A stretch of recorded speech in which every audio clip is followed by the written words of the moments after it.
Bienvenidos a un nuevo video de Party Sapiens. Esta vez vamos a estar analizando una frase que es esta.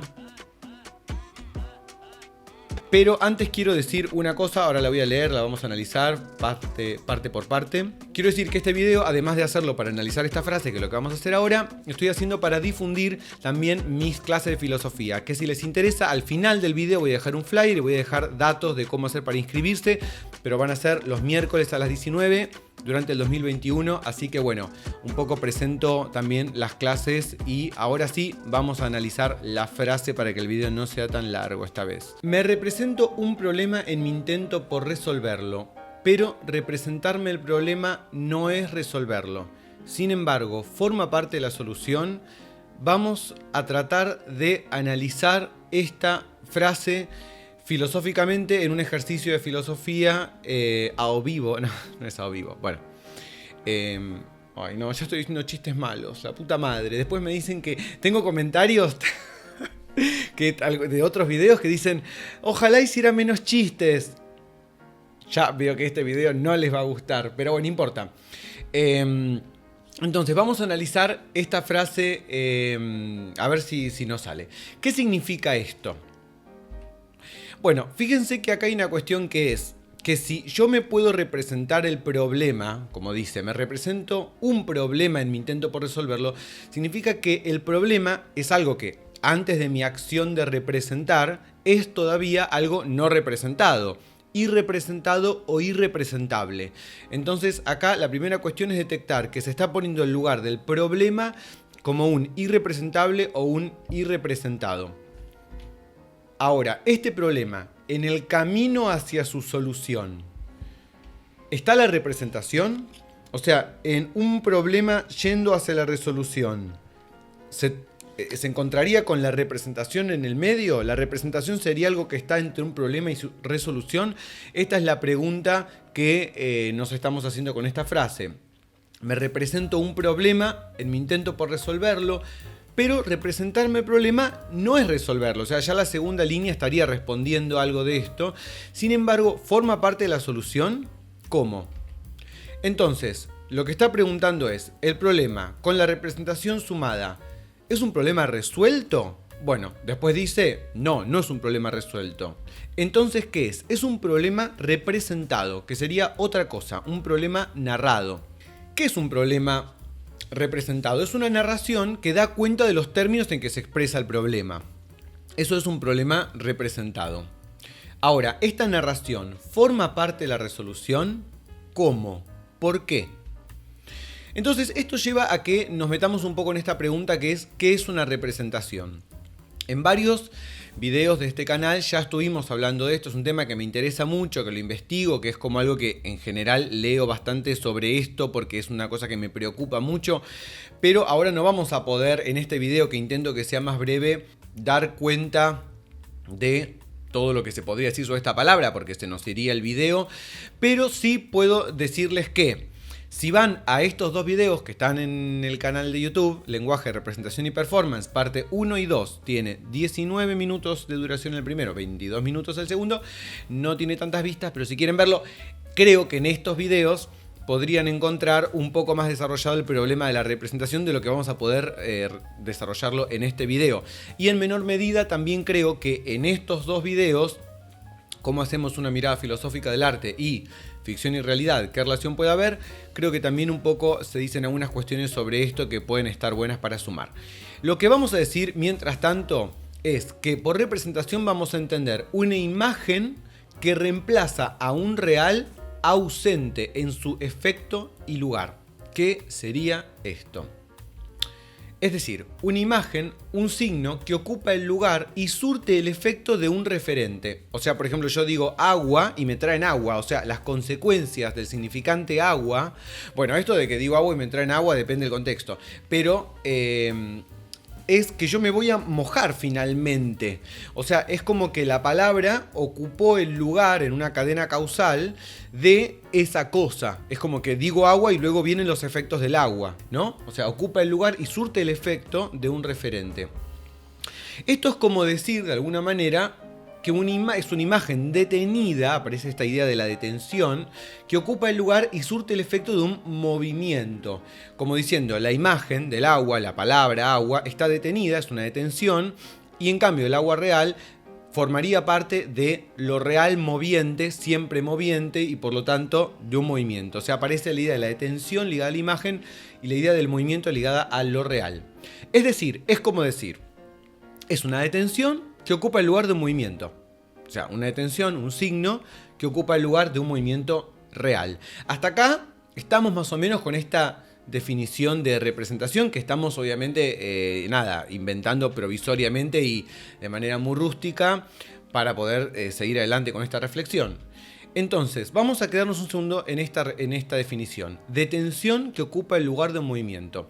Ahora, esta definición implica que hay una cosa que son las detenciones y otra cosa que son los movimientos y que son cosas diferentes. ¿Está bien?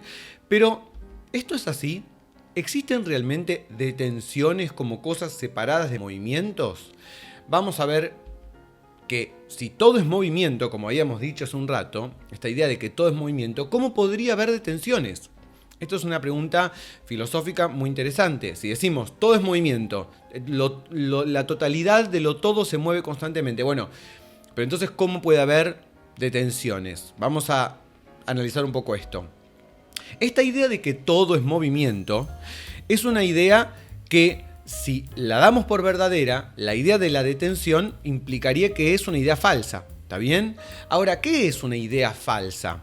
Una idea falsa es algo muy problemático, porque ¿de dónde viene una idea falsa? ¿Cómo puede haber una idea de algo que es falso? ¿Cuál es el origen entonces de la idea falsa? Porque siempre que hay una idea, uno se podría preguntar, pero esta idea de algún lado vendría.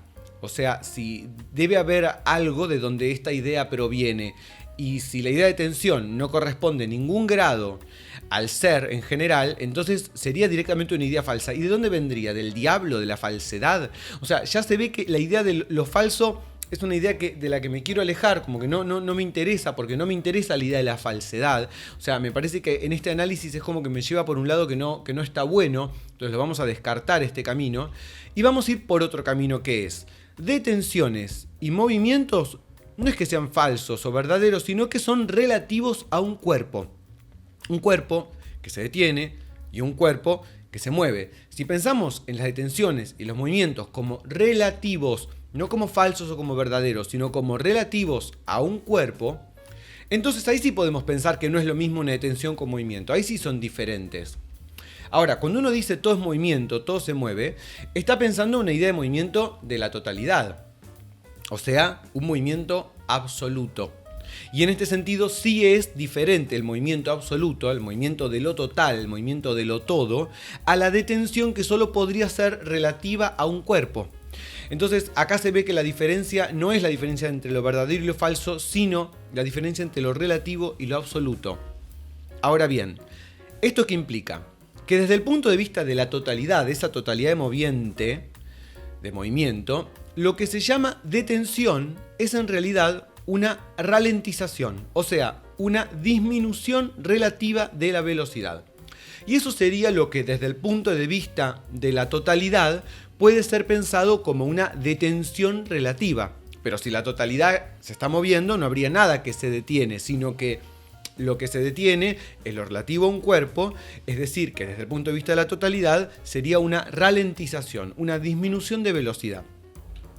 Entonces ahora vamos a volver a esta definición de representación. Yo sé que estoy yendo un poco rápido, pero bueno, pueden poner pausa en el video, como detenerse pensando un segundito. Es lo que yo hago a veces cuando veo ciertos youtubers. Y piensen, vuelven a poner play. Si quieren me pueden preguntar cosas por alguna vía que no sé, en los comentarios de abajo. Los que tengan mi WhatsApp, me hablan al WhatsApp. Cuando vean este video me mandan un mail. Bueno. Abajo está, quiero decir esto, que se suscriban al canal, obviamente, si les está gustando el video, y que además, abajo voy a dejar una página que es www.partisapiens.com.ar, donde además de tener como unas pequeñas palabras sobre, mi persona y los cursos que doy, nada, ahí supuestamente yo voy a ir publicando las novedades sobre los talleres y cursos que doy en general, así que los invito a que visiten esa página www.partisapiens.com.ar y que si les interesa uno de los talleres que estoy dando y voy a dar en este año 2021, me pueden escribir ahí de dramaturgia, historia y teoría del arte, teorías de dirección escénica o las clases de filosofía que van a ser los miércoles a las 19. Bueno, y además se suscriban al canal. Habiendo hecho esta parte de publicidad, voy a volver un segundo a esta definición. Entonces, representación como un signo que ocupa el lugar de un movimiento. Ahora bien, esto lo tenemos que cambiar, porque acabamos de decir que en todo caso esa detención es una ralentización. Ahora estamos pensando en el signo como una ralentización de un movimiento, a la representación. ¿Está bien? Ahora, vamos a ir un segundito a este filósofo que vamos a estudiar en las tertulias de pensamiento de este año, Henri Bergson, que es uno de los filósofos que más estoy leyendo últimamente, casi del siglo XIX, parte de su producción. De hecho, este libro, que es uno de los libros más interesantes, creo que escribió, uno de los que leí, que de hecho el año pasado hicimos un taller sobre esto y está buenísimo este libro, es de 1896, o sea, un libro que es muy flashero que diga esas cosas a fines del siglo XIX, para mí. Dice en un momento: una continuidad moviente nos es dada, donde todo cambia y permanece a la vez. ¿De dónde proviene el hecho de que disociemos estos dos términos, permanencia y cambio, para representar la permanencia a través de cuerpos y el cambio a través de movimientos en el espacio? Voy a sacar acá, no leí la palabra homogéneo, porque no me quiero meter con esa cuestión de la homogeneidad y la heterogeneidad ahora, pero me parece que es una frase que está buena para pensar un segundo nuestra frase original. Una continuidad moviente nos es dada. Una continuidad moviente es un poco esta totalidad moviente de la que hablamos al principio, ¿no? Como este todo que se mueve, el universo, ¿no? Sería donde todo cambia y permanece a la vez, porque todo cambio relativo y toda detención relativa suceden como parte del movimiento absoluto. ¿De dónde proviene el hecho de que disociemos estos dos términos, permanencia y cambio? Es un poco la pregunta que nos hicimos. Bueno, viene del hecho de que nos representamos el movimiento a través de cuerpos. Es un poco lo que está en esta frase o como estoy, analizándola en este momento.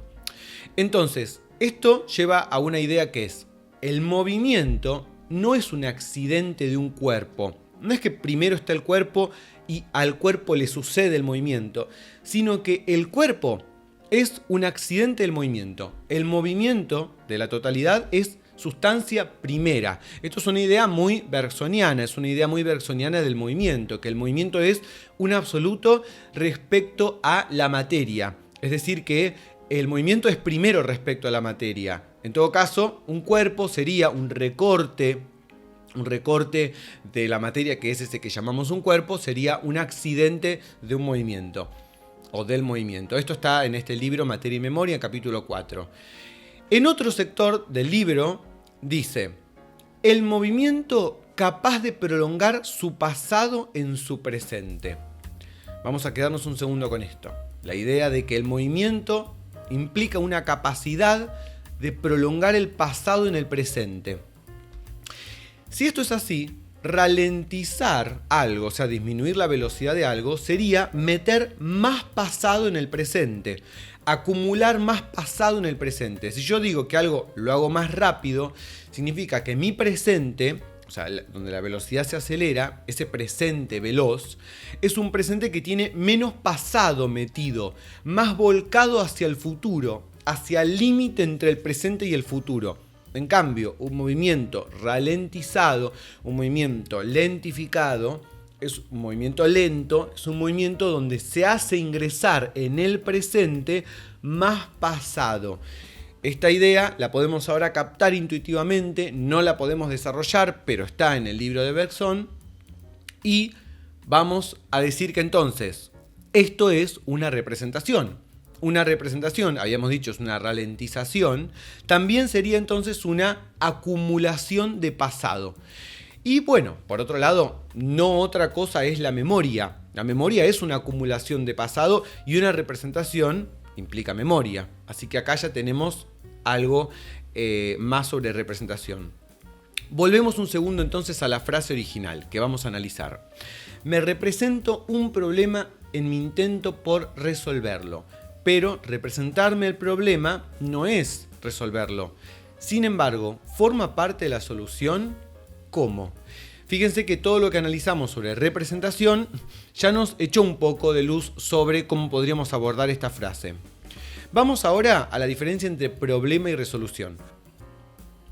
¿Son cosas diferentes? Bueno,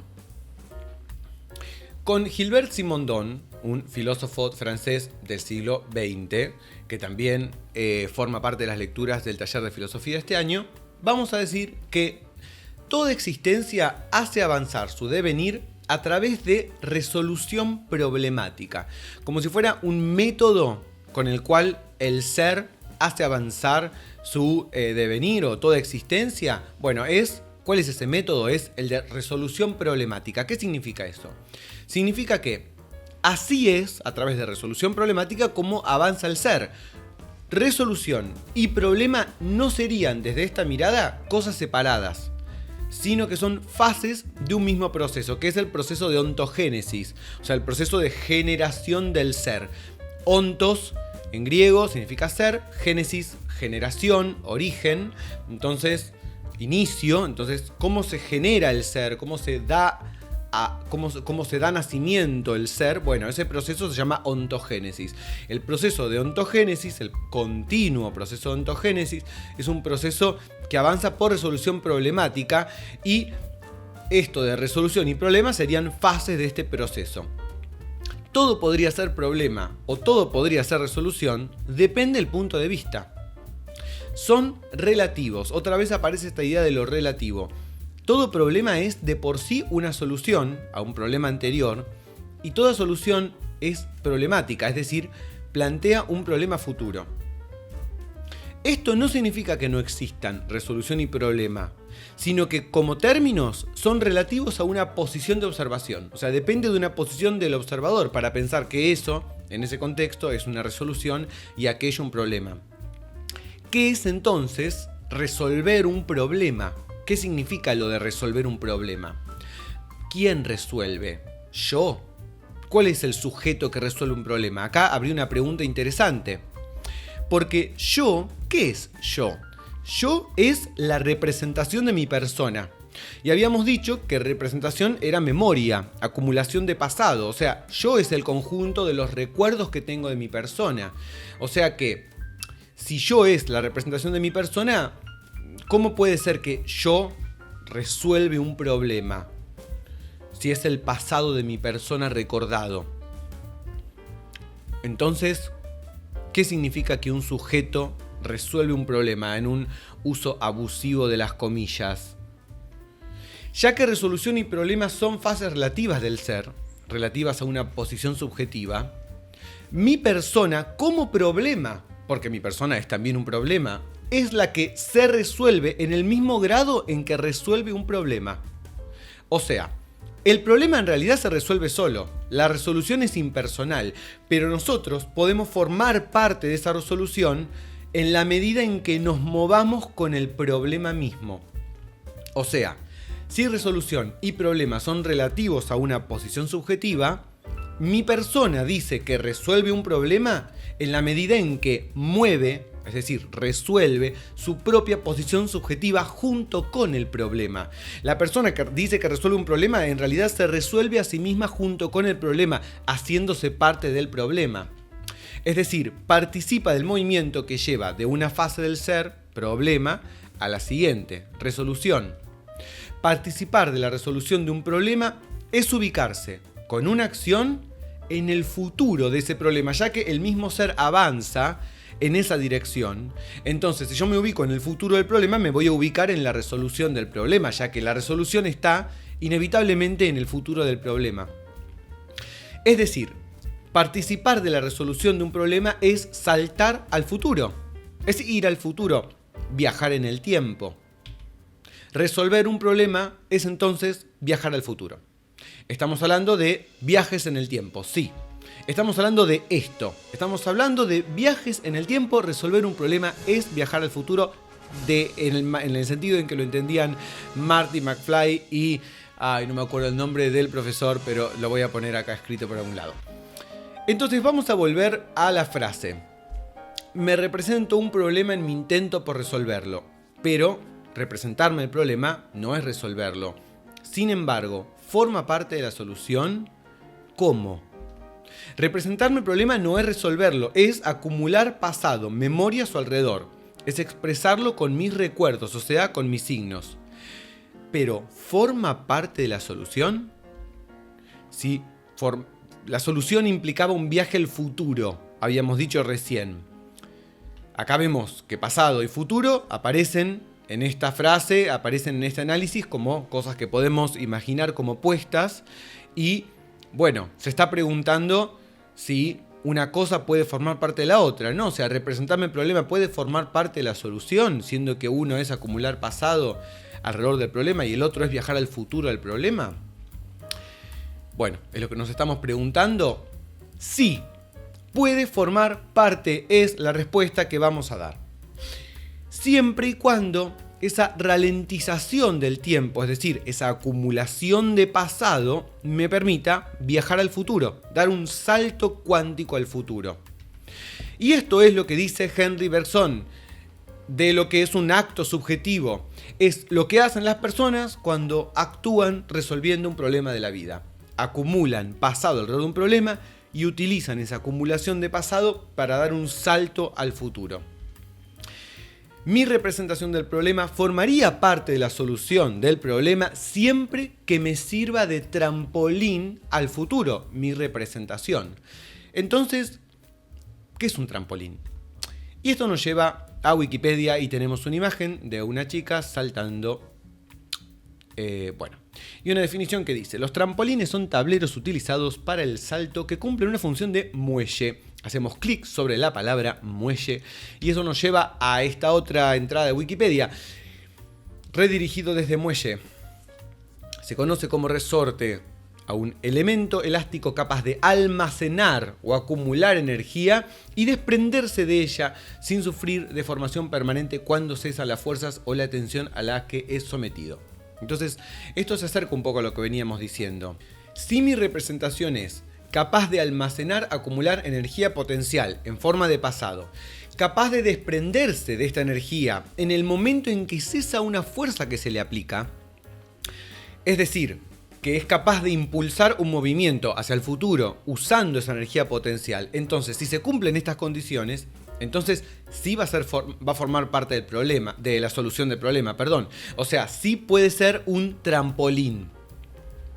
Sobre la representación aplico una fuerza, la doblo a la representación como a un trampolín, la tensiono, la uso para impulsarme.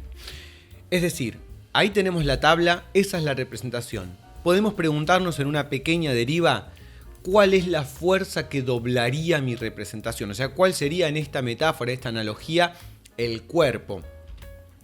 Vamos a, para responder esto, volver un poco a la frase original que dice: me represento un problema en mi intento por resolverlo. Pero representarme el problema no es resolverlo. Sin embargo, ¿forma parte de la solución? ¿Cómo?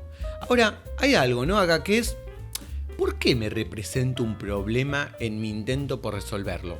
O sea, en primer lugar, ¿por qué hago eso? Bueno, porque el problema me afecta, me hace parte de él. O sea, que yo formo parte del problema. El problema forma parte de mí. ¿Y se acuerdan que habíamos dicho algo de que el problema tiene algo de lo irrepresentable o de lo irrepresentado? Por algo intento representármelo, porque no está representado. Entonces, ¿esto a qué me lleva? A que yo formo parte del problema en la medida en que es un problema para mí. O sea que hay una parte de mí, la parte que forma parte del problema, que es un irrepresentable o un irrepresentado. O sea, hay una parte de mí que no está representada. Eso sería lo que salta sobre la representación. O sea, lo irrepresentable de la vida misma. Esa parte de mí que aún no conozco. Decimos, ¿es yo?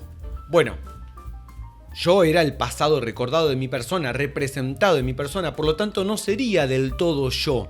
Sería algo de mí que no soy yo. ¿Qué podemos decir que es mis afecciones, mi inconsciente, mi lado B, mi yo del futuro? Je suis un autre, que es una frase de Rimbaud, yo soy otro, ¿no? Ese otro que vive en mí. Lo que ya me afecta pero aún no forma parte de mi yo. Esa parte de mí de la que aún no tengo memoria, porque forma parte del futuro.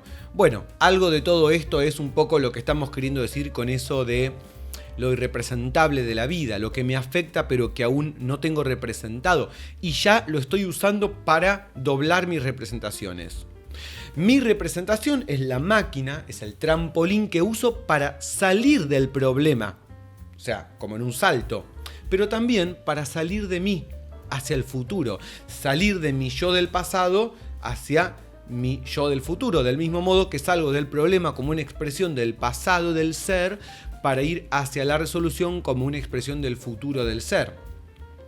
Para eso, en un momento debo saltar, es decir, abandonar la representación. La representación me sirve en la medida en que en un momento debo abandonarla.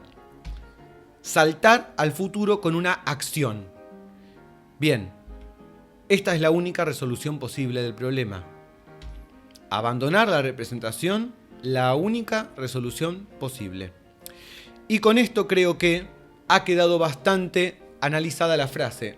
Me represento un problema en mi intento por resolverlo, pero representarme el problema no es resolverlo. Sin embargo, ¿forma parte de la solución? ¿Cómo? Bueno, ¿cómo? Acabamos de decir cómo.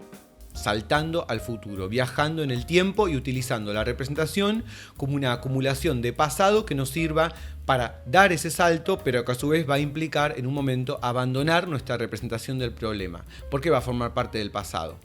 Y a su vez esto va a implicar que también vamos a hacer una especie de resolución de nuestra propia persona a partir de lo irrepresentable de nuestra persona y participando del problema mismo. Todo esto es lo que creemos que puede aparecer en esta frase. Esto sería todo por hoy, esto sería lo que vimos en este video de Partisapiens.